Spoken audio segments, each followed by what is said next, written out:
तो दोस्तों करीबन 2 महीने पहले मैंने एक वीडियो डाला था जिसमें मैंने निफ्टी को बोला था कि ये 18,000 तक आपको बहुत जल्द जाता हुआ देखने को मिल सकता है।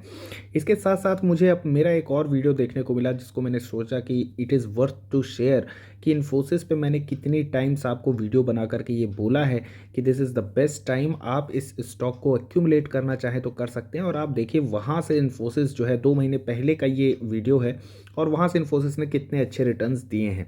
द पॉइंट इज़ कि ये वीडियो मैंने लगभग 1 महीने पहले डाला था जिसमें निफ्टी को मैंने बोला था 19,000 भी आपको ये जाता हुआ देखने को मिल सकता है। और अगर आज की डेट में हम SGX निफ्टी की बात करें तो ये 19,000 के ऊपर ट्रेड कर रहा है। मैं यहाँ पे ये बिल्कुल भी नहीं कहना चाह रहा हूँ कि मैं यहाँ पे कोई भविष्यवाणी वगैरह करता हूँ जो कि आगे आने वाले फ्यूचर में सही हो जाती है। देखिए ऐसा कोई भी नहीं कर सकता है। मैं यहाँ सिर्फ और सिर्फ ये बताना चाह रहा हूँ जो मैंने पहले भी कई बार बताया है कि मार्केट जो है वो साइकोलॉजी से ज़्यादा चलता है। तो यहाँ पे आपको जो है तो साइकोलॉजी पर ध्यान देना है। मार्केट जो है वो फ्यूचर आउटलुक पर ध्यान देता है। अगर आपने वो एक दो चीज़ें पकड़ ली तो देर सवेर कभी ना कभी आपको वो जो है अपने टारगेट ज़रूर मीट होते हुए देखने को मिलेंगे। और वो साइकोलॉजी जो है मैंने कई मर्तबा आपके साथ शेयर की है। इंटरेस्ट रेट क्या है कि बहुत एग्रेसिवली हाइक हुए, काफ़ी ज़्यादा हाइक हुए, फिर एक टाइम अब ये आना शुरू हो गया है कि इंटरेस्ट रेट का जो स्पीड है वो अब यहाँ पे स्लो होने वाला है। तो ये काफ़ी इंपॉर्टेंट पॉइंट हो गया है। अब ऐसा क्यों हुआ है? क्योंकि यहाँ पे इन्फ्लेशन की अगर हम बात करें तो वो काफ़ी तेज़ी से हाइक हुआ था और इन्फ्लेशन का जो रेट है वो थोड़ा सा स्लो हुआ और पीक जो है उसने अभी रिसेंटली आई थिंक सितंबर में उसने अपना एक पीक बना लिया था, क्योंकि अक्टूबर के जो हमने डाटा देखे उसमें जो है इन्फ्लेशन हमें डाउनफॉल देखने को मिला। और जब उसने पीक बनाया, आरबीआई की तरफ से कमेंट्री आई, फेड की तरफ से कमेंट्री आई कि शायद ये पीक बन चुका है, तब मैंने आपको वहाँ पे सिग्नल दिया कि अब निफ्टी जो है आपको 18,000 जाता हुआ देखने को मिल सकता है। और फिर उसके बाद आप देखेंगे कि नवंबर का जो डाटा अभी तो खैर आया नहीं है, लेकिन अक्टूबर का जो डाटा आया था उसमें जो इन्फ्लेशन था वो थोड़ा सा हमें कम बनता हुआ देखने को मिला। अब यहाँ पे ये जो इंटरेस्ट रेट है ये अभी अगले वाले जो दिसंबर में मीट होने वाली फेड की उसमें कम आने वाले हैं। क्योंकि कल के अगर हम डाउ जोन्स की चाल को देखें तो आप देखेंगे कि डाउ जोन्स जो है काफ़ी स्टेबल सा रहा, जब तक कि कल एक इम्पॉर्टेंट मीटिंग होने वाली थी, वो थी यहाँ पे फेड के चेयरमैन की, जेरोम पॉवेल जी की। और फिर उसके बाद अगर आप देखेंगे तो लोस से डाउ जोन्स लगभग 1000 पॉइंट की रैली करता हुआ आपको देखने को मिलेगा। बिगिनिंग में डाउ जोन्स -200 के अराउंड था और मार्केट ख़त्म होते होते अगर आप देखेंगे तो प्लस में हमें ये 737 पॉइंट्स डाउ जोन्स ऊपर देखने को मिला है। और उसका रीज़न ये है कि जो फेड के चेयरमैन हैं उन्होंने वहाँ पर सिग्नल दे दिया है कि आगे आने वाले टाइम में इंटरेस्ट रेट को जल्द से जल्द जो है स्लोअर पेस से इंक्रीज किया जाएगा। और उनके अगर वर्ड्स को यहाँ पे ध्यान दे तो the time for moderating the pace of interest rates increases may come as soon as the December meeting. यानी दिसंबर में ये जो इंटरेस्ट रेट है ये आपको 50 बेसिस पॉइंट से यानी 0.50% से बढ़ता हुआ देखने को मिलेगा।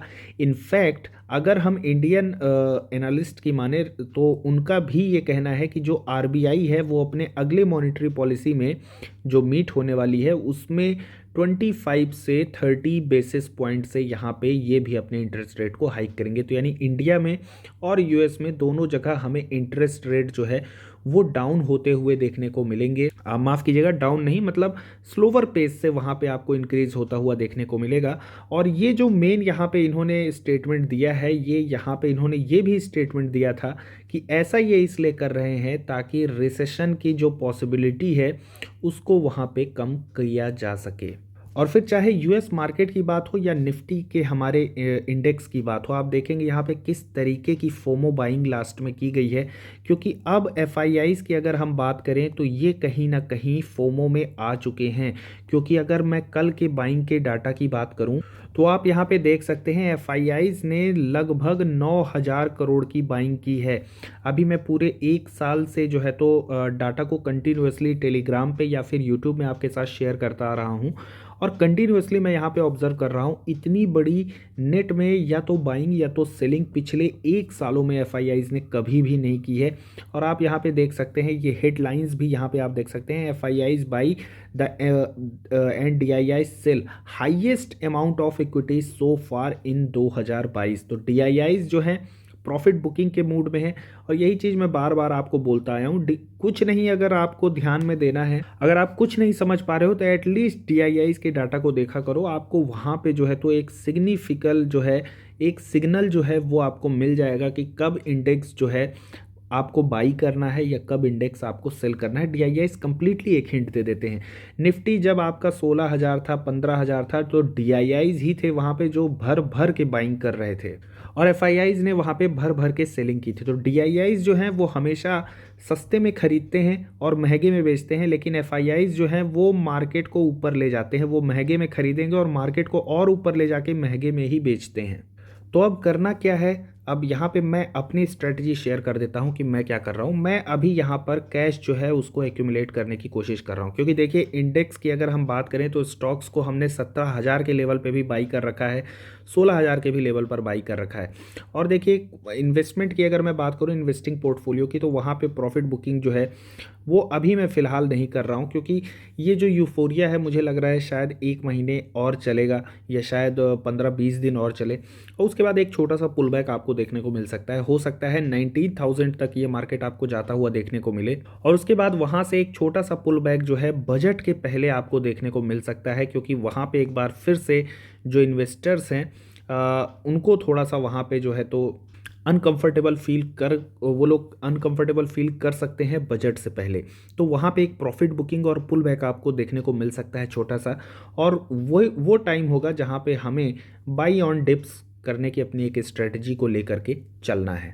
तो अभी दिसंबर तक जाने दीजिए, कैश पर बने रहिए। जनवरी के मिड तक हो सकता है कि ये मार्केट में यूफोरिया आपको देखने को मिले, हो सकता है कि जनवरी मिड तक ही आपको ये निफ्टी जो है तो अपने हायर लेवल पर, हाईएस्ट लेवल पर देखने को मिले। लेकिन उसके बाद एक जो छोटा सा पुल बैक आएगा, चाहे वो 500 पॉइंट्स का हो या फिर 1000 पॉइंट्स का, वो जो टाइम होगा वहाँ पे हमें जो है तो एक बार फिर से अपनी एसआईपी को या फिर जो टॉपअप है वहाँ पे हम अपने पोर्टफोलियो में टॉपअप करेंगे।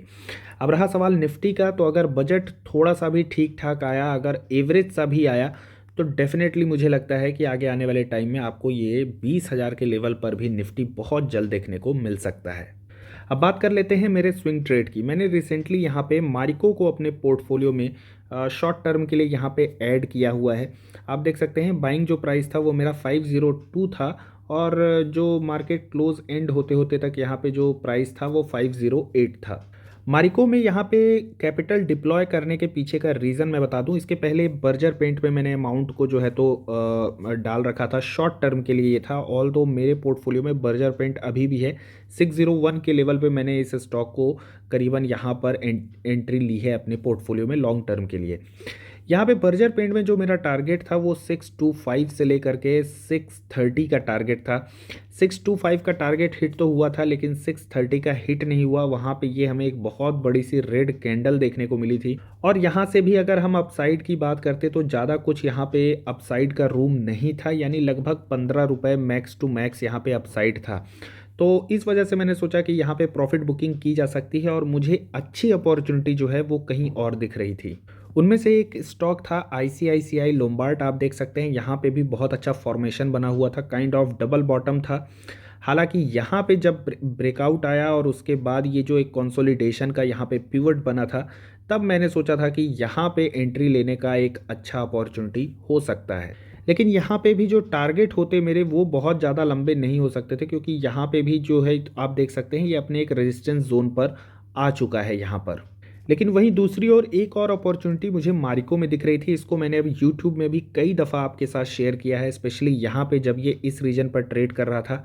और उसके बाद जब आप देखेंगे कि यहाँ पे जो ब्रेकआउट हुआ वो काफ़ी अच्छा ब्रेकआउट रहा है। 500 के ऊपर यहाँ पे क्लोजिंग हुई थी, और कल के भी दिन आप देखेंगे तो 500 के ऊपर ही ये स्टॉक ट्रेड करता आया है।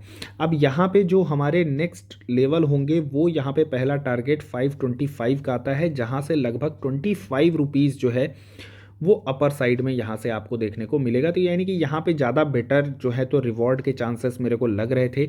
और रिस्क की बात करें तो 500 के नीचे जो है यहाँ पे रिस्क बन रहा था, जो कि बहुत ही कम है।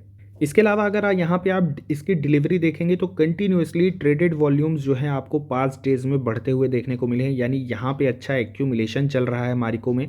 और आप देखेंगे ये इस बड़े यहाँ पे वॉल्यूम के साथ ब्रेकआउट हुआ था, 3.3% की तेज़ी थी। और कल के दिन भी जो डिलीवरी उठाई गई है अच्छे वॉल्यूम के साथ ट्रेड हुआ है और डिलीवरी भी काफ़ी अच्छी इस स्टॉक में ली गई है। तो यहाँ पे मतलब मेरे को ज़्यादा कन्विक्शन आ रहा था कि यहाँ पे जो है तो शॉर्ट टर्म में अच्छे रिटर्न पाए जा सकते हैं। तो साथियों, आज की वीडियो में बस इतना ही। कंटेंट अगर आपको इन्फॉर्मेटिव लगा हो, यूज़फुल लगा हो, वीडियो को लाइक कर सकते हैं। Do not forget to subscribe our channel. Thanks for watching the video.